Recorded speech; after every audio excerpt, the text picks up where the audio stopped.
வணக்கம் நண்பர்களே.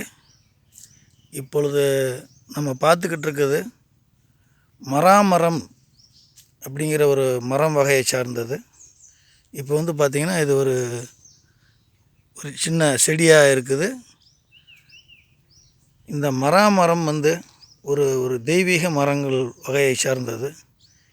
இந்த மரத்தின் பெயரை உச்சரித்து தான் வால்மீகி முனிவர் ஆரம்ப காலத்தில் ஒரு சாதாரண மனிதனாக வேட்டையானாக இருந்து ஒரு பெரிய மகானாக மாறினதுக்கு காரணம் இந்த மரத்தின் பேரை சொன்னதுனால தான். மரான்னு சொல்லிகிட்டே இருக்கும் பொழுது ராமன் பேர் உச்சரித்து அவருக்கு ஒரு ஒரு தெய்வீக நிலை அடைகிறதுக்கு ஒரு பாக்கியம் கிடச்சிருக்கு.